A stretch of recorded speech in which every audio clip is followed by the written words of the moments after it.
السلام علیکم ورحمۃ اللہ وبرکاتہ۔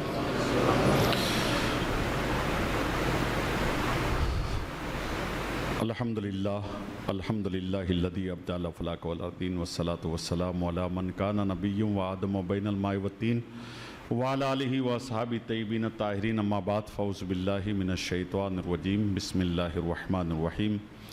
قل لا اسألکم علیہ اجرا الا المودۃ فی القربى، صدق اللہ مولانا العظیم وصدق رسولہ النبی الامین المتین الکریم، ونحن علی ذلک لمن الشاہدین والشاکرین والحمد للہ رب العالمین۔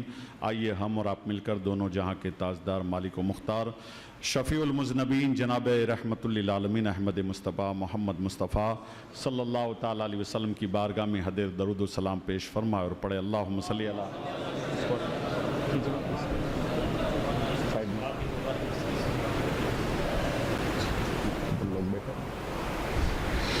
ایک بار اور درود پاک کا نذرانہ پیش کرے، اللہم صلی علی سیدنا مولانا محمد مبارک وسلم، صلاۃ و سلام علیک یا رسول اللہ۔ سیدنا امام علی مقام سید الشہداء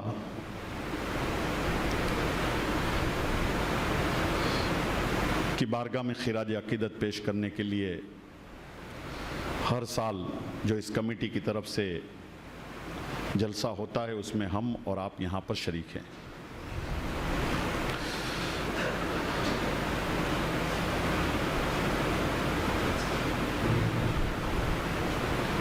کچھ اشعار ہے، 4 اشعار، لیکن غور سے سننے کے بعد سبحان اللہ کیجئے گا۔ ایسا نہ ہو ہر اشعار میں آپ سبحان اللہ کہیں، کبھی کبھی گڑبڑی ہو جاتی ہے، جہاں نہیں کہنے کا وہاں بھی سبحان اللہ نکل جاتا ہے۔ اس میں سبحان اللہ چوتھے اشعار میں ہی کہنا ہے، پہلے 3 اشعار میں نہیں۔ غرور ایسا کہ کوئی مرتبہ نہ ملا،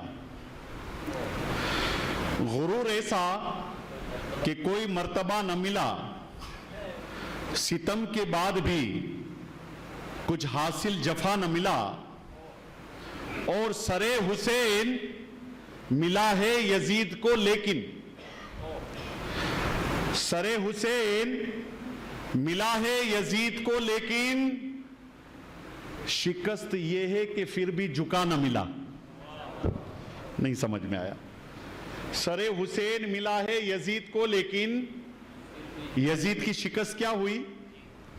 حسین کو جھکانے کی بات تھی نا، تو شاعر کہتا ہے سر حسین ملا ہے یزید کو لیکن، شکست یہ ہے کہ پھر بھی جھکا ہوا نہ ملا۔ نیزے کے اوپر سر کو لگایا تھا تو کیا جھکا ہوا سر تھا امام حسین کا؟ بلند تھا نا۔ اس لیے شاعر نے کہا کہ یہ یزید کی شکست تھی کہ امام حسین کو جھکانا چاہتا تھا لیکن حسین کے سر کو بھی نہ جھکا سکا۔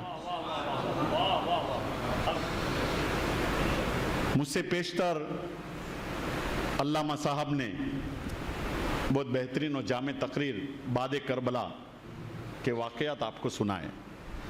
ویسے جمال الدین گوری مسجد کے نمازی حضرات یا سامعین حضرات، میں تو کہوں گا آپ کو مدرسے میں جا کر کے عالم بننے کی ضرورت نہیں ہے، دارم میں جا کر کے عالم بننے کی ضرورت نہیں ہے، صرف قاری صاحب کے بیان سن کے اگر ذہن میں رکھنی آنے تو بھی عالم بن جاؤ گے، اتنی تحقیقی گفتگو ہوتی ہے۔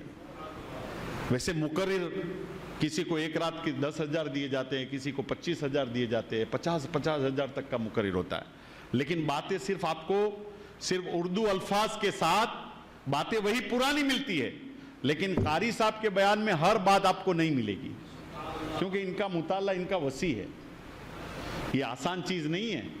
اگر کوئی اسٹوڈنٹ کالج میں پڑھ رہا ہو، اس کو کتاب دی جائے اور وہ کتاب کو کھولے بھی نہیں، امتحان آ جائے اور اگر پریشہ لینے والا کا یہ کتاب لو 15 منٹ کے اندر یہ سوالوں کے جواب لکھ دو دیکھ کے، لیکن کتاب کھولی نہ ہو تو جواب کیا لکھے گا؟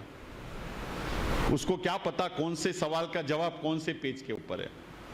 لیکن ہمارے قاری صاحب اتنی تحقیق کرتے ہیں، مطالعہ کرتے ہیں رات بھر کہ بالکل نئی نئی چیزیں، اور ان کی تقریر کے بعد تو پھر کیا بولنا وہ ایک پریشانی کی بات ہو جاتی ہے، کیونکہ اگر کچھ بھی بولیں تو آپ کہ ذہن میں بات آ جائے گی یہ تو قاری صاحب سے سن چکے ہیں، ہوتا ہے نا ایسا، اور یہاں کے مصلیان حضرات، سامعین حضرات، یہ تو قاری صاحب کے اکثر مہینے میں کتنے سارے بیانات آپ سنتے ہیں ہر الگ الگ موضوع کے اوپر. لیکن پھر بھی میں امام علی مقام رضی اللہ تعالیٰ عنہ کی بارگاہ میں خراج عقیدت پیش کرنے کے لیے صرف حسین کا ایک پیغام دینا چاہتا ہوں. میں نے ابھی یہ مشن اپنا لیا ہے. میرا مشن کیا ہے کہ جو حضور صلی اللہ تعالیٰ علیہ وسلم سے لے کر کے ہمارے بزرگوں کا جو مشن تھا نماز کی تاکید کرنا، وہ میں نے اپنا مشن بنا لیا. آپ چاہے دیکھیے، ایک آدمی کم کماتا ہے اور اس کا خرچہ زیادہ ہے، تو پھر کیا ہوگا؟ اس کے اوپر قرض ہو جائے گا کہ نہیں ہو جائے گا؟ خرچہ زیادہ ہے، آمدنی کم ہے، خرچوں میں روک نہیں لگ سکتی جو ضروریات کے، تو وہ کیا کرے گا؟ آمدنی بڑھانے کی کوشش کرے گا تاکہ قرض نہ ہو اس کے اوپر. تو میں یہ کہتا ہوں کہ ہمارے گناہوں کا پلہ بھاری ہے. ہم جانتے ہیں کہ ہماری زندگی کیسے گزر رہی ہے، کتنے گناہوں میں صبح سے لے کے شام تک ہم ملوث رہتے ہیں. تو پھر اللہ کی بارگاہ میں ہم قرض لے کر کے کیوں جائیں؟ کم سے کم گناہ تو کر ہی رہے ہیں، سامنے کچھ نیکیاں کر لیں. سامنے کچھ اگر نیکیاں کر لیں گے تو ہو سکتا ہے پلہ تھوڑا نیکی کا بھی ہو جائے بھاری. گناہ کا پلہ تو بھاری ہے، نیکی کا پلہ بھی بھاری ہو جائے. تو نیکی کا پلہ بھی بھاری کرنے کی کوشش کیجئے. علماء کرام، بزرگان دین، سادات کرام، مشائخ، پیران نظام سب آپ کو کہتی یہ گناہ چھوڑ دیجئے، یہ مت کیجئے، ایسا مت کیجئے، وہ مت کیجئے، یہ گناہ ہے، یہ حرام ہے، یہ ناجائز ہے. لیکن آپ کے کان میں جوں تک نہیں رینگتی، کوئی چھوڑتا نہیں ہے. لیکن اب یہ کہنا پڑے گا کہ بھائی وہ چھوڑو کہ نہ چھوڑو، اس کا بدلاؤ تو قبر میں جاؤ گے تو پتا چلے گا، لیکن کم سے کم نیکیاں تو شروع کر دو. گناہ کو مت چھوڑو لیکن نیکیاں شروع کر دو. نماز شروع کر دو، رمضان آئے تو روزہ رکھو، قرآن کی تلاوت کرو، ماں باپ کی فرما برداری کرو، بزرگان دین کے جلسے آپ قائم کرتے ہو، نظر و نیاز آپ بناتے ہو، کھلاتے ہو، سب کرو. میں کہتا ہوں یہ سب نیکیاں ہیں. تو نیکیوں کو اب شروع کر دیجئے. اب گناہ کو چھوڑے نہ چھوڑیں ٹھیک ہے، آج کے بعد میں کہوں گا، میں آپ کو نہیں کہوں گا ادھر مت جائیے، ادھر مت جائیے، یہ مت کیجئے، وہ مت کیجئے، گناہ، یہ حرام، یہ ناجائز. کچھ نہیں، میں آپ کو کہوں گا جب اذان ہو مسجد میں گھس جائیے. یہ مچھیارہ کمیٹی ہے نا، کیا مچھیارہ کمیٹی، یہ نوجوانوں امام حسین کا جلسہ ہر سال مناتے ہیں، سجاتے ہیں، نظر و نیاز کا بھی اچھا انتظام ہوگا، بہت اچھی خدمت کرتے ہیں. لیکن جمال الدین گوری مسجد کے ارد گرد تو رہتے ہوں گے بچے. اب کتنے بچے مسجد میں نہیں آتے، وہ آج سے ارادہ کر لے ہم حسین کا جلسہ تو منا رہے ہیں لیکن امام حسین کا جو کام تھا نماز کو نہ چھوڑنا، اب نماز نہیں چھوڑیں گے، مسجد میں اذان ہوگی تو پہنچ جائیں گے. اور امام علی مقام نے کیا کیا؟ 3 دن سے بحث ہو رہی ہے یزیدیوں کے ساتھ، یا تو بیعت کرو یا تو جنگ کرو. عمر ابن سعد کی طرف سے پیغام آیا 9 محرم کی دن، کہ اب بات کرتے کرتے، ڈائلوگ کرتے کرتے کافی دن ہو گئے، کافی عرصہ گزر گیا، اب یا تو بیعت کرو یا تو جنگ کرو. امام علی مقام نے کہا ٹھیک ہے، 1 رات کی مہلت دے دو، 1 رات کی مہلت دے دو، کل جنگ کریں گے. 1 رات کی مہلت مانگ لی آپ نے. امام زین العابدین امام حسین کے پاس آئے، اے والد محترم، میں نے آپ کو جہاد سے کبھی بھاگتے ہوئے نہیں دیکھا، گردن کٹانے سے دور جاتے ہوئے کبھی نہیں دیکھا، تلوار سے کبھی آپ گھبرائے نہیں، لڑائی سے کبھی آپ نے پیچھے ہٹ نہیں کی. میں جانتا ہوں لڑنا ہے، آج بھی لڑنا ہے، کل بھی لڑنا ہے، ہماری شہادت مقرر ہو چکی ہے، نانا جان کا پیغام ہے وہ سچ ہونا ہے، تو آپ مہلت کیوں مانگ رہے ہیں ایک رات کی؟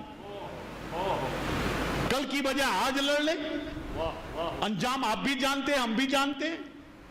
امام عالی مقام نے کہا بیٹا میں جہاد سے کبھی نہیں گھبرایا، تلوار سے کبھی نہیں بھاگا، موت سے کبھی نہیں ڈرا، لیکن ایک رات کی مہلت اس لیے مانگی ہے کہ میں چاہتا ہوں کل تو شہید ہونا ہی ہے، کل تو گردن کٹوانی ہی ہے، آج کی رات میں دل کھول کر اللہ کی عبادت و بندگی کر سکوں۔ امام زین العابدین فرماتے ہیں امام عالی مقام نے اس رات کو جو بندگی اور عبادت کا رنگ دکھایا ہے، زین العابدین نے کہا میں نے اپنے والد کو نماز پڑھتے بھی دیکھا ہے، قرآن کی تلاوت کرتے ہوئے زندگی بھر دیکھتا رہا، عبادت کرتے ہوئے دعا مانگتے ہوئے زندگی بھر دیکھتا رہا، لیکن 9 محرم کی رات کو جو امام عالی مقام کے اندر عبادت کا رنگ پایا جاتا تھا، ایسا رنگ کبھی میں نے نہیں دیکھا۔ دیکھیے صبح شہادت نوش کرنی ہے، جام شہادت پینا ہے، لیکن دل کھول کر کے اگر ہماری موت کل ہے، کسی سے جھگڑا ہونے والا ہم جانتے ہیں کہ دشمن ہے، حریف ہے، پاورفل ہے، ہم کو مار دے گا، رات بھر نیند آئے گی کیا؟ نماز میں دل لگے گا کیا؟ عبادت میں دل لگے گا کیا؟ نہیں، امام حسین کا دل لگ گیا، اس لیے لگا کہ رسول پاک کے پروردہ تھے، نبی نے تراشا تھا ان کو۔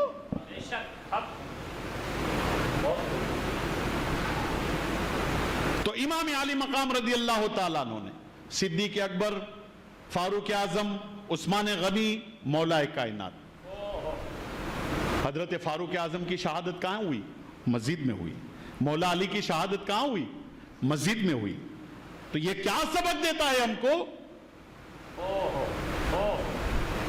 مسجد میں، مسجد تو عبادت کی جگہ ہے، نماز پڑھنے کی جگہ ہے، لیکن انہوں نے اپنی ذات کو ایسا سنوارا تھا کہ انہوں نے نماز کی خاطر اپنی گردن کو کٹانا بھی گوارا کر لیا۔ اس لیے ہم حسینی ہیں، اگر حسینی مزاج اگر ہمارے اندر تھوڑا بھی ہے، حسین کی محبت اگر ہے، تو ہم کم سے کم اتنا کام کریں کہ حسینی پیغام جو ہے کہ نماز کو اپنائیں گے، اور امام حسین رضی اللہ تعالیٰ عنہ کے صدقے طفیل میں رمضان کا مہینہ آیا تو روزہ رکھیں گے۔ ویسے نماز امتحان بھی لیتی ہے، اللہ تبارک و تعالیٰ اپنے نیک بندوں کو آزماتا ہے، گنہگاروں کو کیا آزمائے گا؟ دیکھیے ہم جب دعا مانگتے ہیں اللہ کی طرف، جانی اللہ کی طرف، تو ایک نیک بھی نمازی بھی دعا مانگتا ہے، روزے دار بھی دعا مانگتا ہے، ایک شرابی بھی دعا مانگتا ہے، ایک جواری بھی دعا مانگتا ہے، 2 نمبر کا دھندا کرنے والا بھی دعا مانگتا ہے۔ لیکن ہم یہ دیکھتے ہیں کہ جتنے بھی گنہگار ہیں ان کی دعا جلدی قبول ہو جاتی ہے۔ ایک شراب بیچنے والا، ایک شرابی، 2 نمبر کا دھندا کرنے والا، اس کو اچھا موبائل چاہیے، وہ دل میں ارادہ کرے گا اللہ اچھا موبائل دے دے، 2 دن کے بعد اس کے ہاتھ میں نیا موبائل ہوگا۔ لیکن ایک نمازی آدمی، نیک آدمی اللہ کی بارگاہ میں دعا مانگے گا، اس کی دعا جلدی نہیں قبول ہوتی، دیر سے قبول ہوتی ہے۔ ہمارے دل میں بھی کبھی خیال آتا ہے ہم نمازی ہیں، اللہ کی بارگاہ میں رمضان کا مہینہ آتا، روزہ رکھتے ہیں، قرآن کی تلاوت کرتے ہیں، اللہ ہماری ضروریات کو تیری بارگاہ میں عرض کیا، لیکن ہماری ضروریات نہیں پوری، اور پڑوس میں ایک نافرمان رہتا ہے، گنہگار رہتا ہے، نہ نماز پڑھتا ہے، نہ روزہ رکھتا ہے، وہ جو چاہے اس کو مل جاتا ہے۔ یہ خیال آتا ہوگا کبھی کبھی، یہ خیال جبریل کو بھی آیا۔ جبریل نے کہا اے اللہ، جب گنہگار بندہ، تیرا نافرمان بندہ نہ نماز پڑھتا ہے، نہ روزہ رکھتا ہے، نہ عبادت و بندگی کرتا ہے، ہمیشہ تیری نافرمانی کرتا ہے، وہ جب تیری بارگاہ میں دعا کرتا ہے تو تو حکم دیتا ہے فرشتوں کو اس کی دعا جلدی قبول کر لو،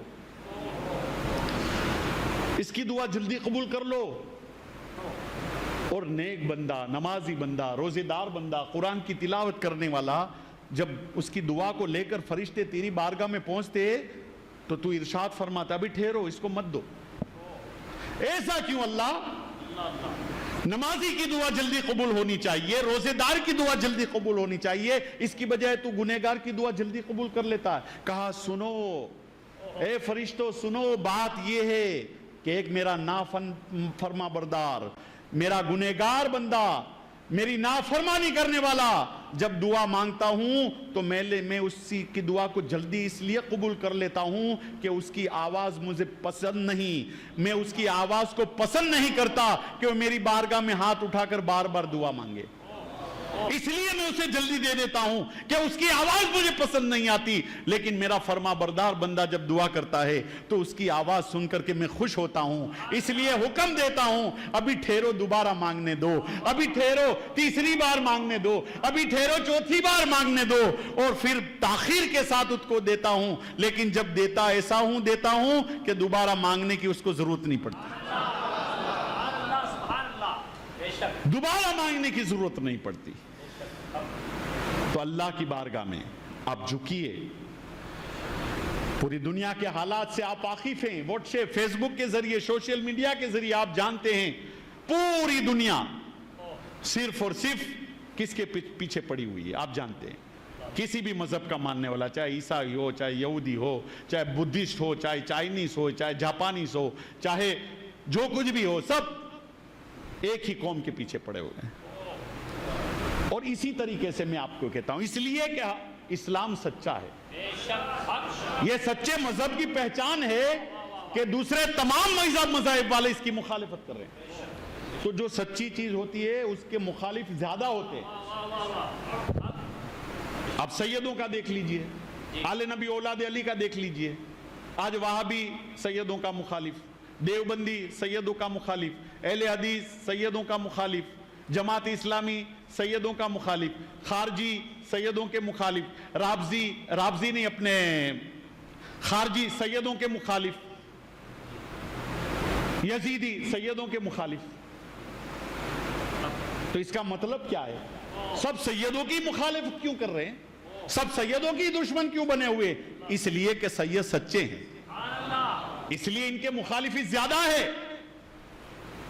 اسی لیے میں کہتا ہوں کہ جو مقرر، جو عالم، جو مشائخ، جو پیر نماز، روزہ اور قرآن کی آپ کو دعوت دے اور اس کی مخالفت کرنے والے زیادہ ہو جائیں تو سمجھ لو یہ بھی حق کی دعوت دے رہا ہے۔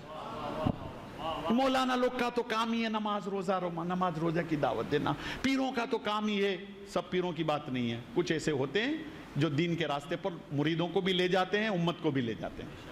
مشائخ، علماء، مدرس سب نماز روزہ دین کے راستے پر چلنے کی دعوت دے، لیکن مخالفین بہت زیادہ۔ تو جو سچائی پر ہوتا ہے، جو حق ہوتا ہے، اس کی مخالف زیادہ ہوتے ہیں۔ تو امام علی مقام رضی اللہ تعالی عنہ کی محبت رکھنے والوں، یہ 10 دن ہے امام حسین کو سچے دل سے چاہنے کا نام ہے، ان سے وفاداری کا نام ہے، اور دل میں غم منانے کا نام ہے۔ غم کا مطلب یہ نہیں کہ کوٹو اور پیٹو، لیکن محبت میں چند آنسو بہ جائے تو امام حسین کی محبت کے لیے کافی ہے۔ مسجد میں جا کر کے عاشورے کے دن 2 رکعت نوافل امام حسین کی بارگاہ میں ایصال ثواب کر کے چند آنسو بہا لو، ہو سکتا ہے اس آنسوؤں کے صدقے میں امام حسین تمہاری محبت کو قبول فرمائے۔ تو میں کہتا ہوں میرے دوستو، یاد رکھو، نماز جو ہے وہ آزمائش لیتی ہے، بندوں کی آزمائش نماز لیتی ہے۔ کبھی کبھی ایسا ہوتا ہے کہ کوئی مشائخ، کوئی بزرگ پیر نے یا علماء نے، عالم نے اگر کسی نماز پڑھنے کا کسی کو درس دیا اور نمازی ہو گیا تو اس کی کبھی کبھی آزمائش ہو جاتی ہے، اس کے رکے ہوئے کام ہے، جو کام ہونے والے تھے وہ رک جاتے ہیں، کبھی روزی میں پریشانی آ جاتی ہے، کبھی بیماری آ جاتی ہے، لیکن یہ نماز کی وجہ سے نہیں ہوتی میرے دوستو، یہ اللہ کی آزمائش ہوتی ہے۔ بلکہ نماز تو کیا ہے، میں کہتا ہوں وقار نماز میں ہے، قرار نماز میں ہے، سکون نماز میں ہے، انبساط نماز میں ہے، فرحت نماز میں ہے، شفا نماز میں ہے، تندرستی نماز میں ہے، مالداری نماز میں ہے، جنت نماز میں ہے، جنت نماز میں ہے۔ جنت میں جانا چاہتے ہو تو نماز پڑھو، غریبی دور کرنا چاہتے ہو تو نماز پڑھو، تندرستی چاہتے ہو تو نماز پڑھو، ساری تکلیفیں نماز پڑھو، دور ہو جائے گی انشاءاللہ۔ ایک مبلغ تھے، ایک طبیلے کا مالک تھا، بطور لطیفہ، لیکن اس میں نصیحت بھی ہے۔ 300 بھینسیں اس کے طبیلے میں تھی، دودھ کی فراوانی ہو گئی تو پیسوں کی بھی فراوانی۔ 300 بھینسیں جس کے پاس ہو، لیٹروں کے حساب سے جس کا دودھ بکتا ہو، لیکن وہ بے نمازی تھا۔ ایک پہنچ گئے مبلغ صاحب، اللہ نے تم کو نوازا ہے، 300 بھینسیں عطا کی، اتنے بڑے طبیلے کے مالک ہو، گائیں بھی رکھی ہوئی ہے، بچڑے بھی ہے، بیل بھی رکھے ہوئے ہیں، کسی چیز کی کمی نہیں ہے، اور تو اللہ کا شکر ادا نہیں کرتا؟ نہ کبھی تو جمعہ پڑھتا ہے، نہ 5 وقتی نماز پڑھتا ہے۔ اللہ کے لیے نماز پڑھ، قیامت کے دن اللہ کو کیا منہ دکھائے گا؟ اس کو مبلغ صاحب کی بات چوٹ لگ گئی۔ اس نے کہا ٹھیک ہے، کل فجر سے نماز شروع کرتا ہوں، بلانے کے لیے آؤں کیا؟ نہیں کوئی ضرورت نہیں، مسجد میں مل لینا۔ صبح کا وقت ہوا، مسجد میں بندہ پہنچا، طبیلے کا مالک، نماز پڑھ کے فجر کی آیا، جیسے ہی طبیلے میں پہنچا تو ایک بھینس مر چکی تھی۔ اتفاق سمجھا اس نے۔ ظہر کی نماز پڑھنے گیا، ظہر کی نماز پڑھنے آیا تو دوسری بھی بھینس مر گئی، عصر میں تیسری، مغرب میں چوتھی، پانچویں۔ تھوڑے دنوں میں جو 300 بھینسیں تھی وہ سب صاف ہو گئی۔ جب 100 بھینس مری اس کی، تو طبیلے میں جو دودھ دونے والا تھا اس نے کہا دیکھو جب سے آپ نے نماز شروع کی ہے یہ تمہاری بھینسیں مر رہی ہے، یہ نماز چھوڑ دو۔ اس نے کہا نہیں، نماز تو نہیں چھوڑوں گا، اب میں نے طے کر لیا ہے، چاہے سب کچھ ہو لٹ جائے لیکن میں خدا کی بارگاہ میں جھکنا نہیں چھوڑوں گا، اب طے کر لیا ہے۔ ابھی 100 بھینسیں مری ہے، 200 مر جائے گی، سب مر جائے لیکن نماز نہیں چھوڑوں گا۔ 300 کی 300 بھینسیں ختم ہو گئی، 300 کی 300 بھینسیں مر گئی۔ عصر پڑھ کے آیا، بس 300 بھینس تھی جو آخری، وہ بھی گئی۔ بیٹھا ہوا ہے، اے اللہ بڑی آزمائش تو نے لے لی میری، نماز نہیں پڑھتا تھا، بھینسیں تھی، دودھ تھی، پیسوں کی فراوانی تھی، یہ چند دنوں میں تو سب کھیدان میدان ہو گیا، لیکن اے اللہ میں نے ارادہ کر لیا ہے دنیا کا سب کچھ لوٹ جائے گا لیکن نماز نہیں چھوڑوں گا۔ اب مجھے دنیا کی تمنا نہیں، مجھے آخرت کی تمنا ہے۔ ایسی اللہ سے دعا مانگ رہا تھا تو ایک بچڑا تھا چھوٹا سا، وہ ابھی بچا ہوا تھا، اس نے بیں بیں کر کے آواز لگائی، یہ دعا مانگ رہا تھا، اس کو ڈسٹرب ہوا، بچڑے اے چپ خاموش۔ پھر دعا مانگنے لگا، اللہ تیرا لاکھ لاکھ شکر ہے، میری آنکھیں کھول دی، سب بھینسیں مر جاتی اس کے بعد نماز شروع کرتا تو لوگ کہتے ہیں کہ جب دنیا کی دولت تھی تو خدا کی بارگاہ میں نہیں جھکا، سب صاف ہو گیا پھر نماز پڑھنے آیا، مطلب ہی سمجھتے۔ اللہ تیرا شکر ہے کہ میں مطلب ہی نہیں ہوں۔ پھر بچڑے نے آواز لگائی، بیں بیں بیں بیں، کب چپ چپ ہو جا۔ پھر دعا مانگنے لگا، تیسری مرتبہ اس کو بھی غصہ آ گیا، تیسری مرتبہ بچڑے نے جب بیں بیں کہا تو اس نے آستین چڑھائی، ایسے آستین چڑھائی، کہا اے چپ۔ بولے تیرے لیے تو نماز پڑھنے جانے کی ضرورت نہیں ہے، ابھی وضو کروں گا تو اوپر جائے گا۔ ایک وضو کا بھی نہیں ہے تو، بھینسیں تو نماز پڑھی اس کے بعد گئی، لیکن تو کب سے چلا رہا ہے، ابھی وضو کر لیے کھڑا ہوں گا تو گیا تو۔ لیکن وہ آدمی نے خدا کی بارگاہ میں جھکنا نہیں چھوڑا۔ اور پھر ہوا یہ کہ سب اس کا پورا طبیلہ صاف ہو گیا، لیکن اس نے اللہ کی بارگاہ میں عبادت کرتا رہا، بندگی کرتا رہا، اور پھر اللہ تبارک و تعالیٰ نے اس کو اتنی دولت دی کہ 300 بھینسے کے بجائے وہ 3000 طبیلے کا بھینسوں کا مالک ہو گیا۔ تو نماز میں برکت بھی ہے، نماز تندرستی ہے، نماز میں امیری ہے، نماز میں۔ اور میں ایسی بات نہیں کہتا، یہ بات حضور غوث پاک نے کہی ہے، اے غریبو اگر تم چاہتے ہو کہ مالدار ہو جائیں تو جاؤ نماز کی پابندی کر لو، مالدار ہو جاؤ گے۔ غوث پاک نے تقریر کی، ایک مزدور، ایک غریب آدمی بیٹھا ہوا تھا تقریر میں، اس نے سوچا کہ یا اللہ نماز پڑھنے سے مالداری مل جاتی ہے، غوث پاک نے فرما دیا تو نماز نہیں چھوڑوں گا۔ نماز پڑھنا شروع کر دیا، نماز کا پابند ہو گیا، اسباب پیدا ہو گئے، مزدوری کرتا کرتا اللہ تبارک و تعالیٰ نے اس کو دولت سے نوازا۔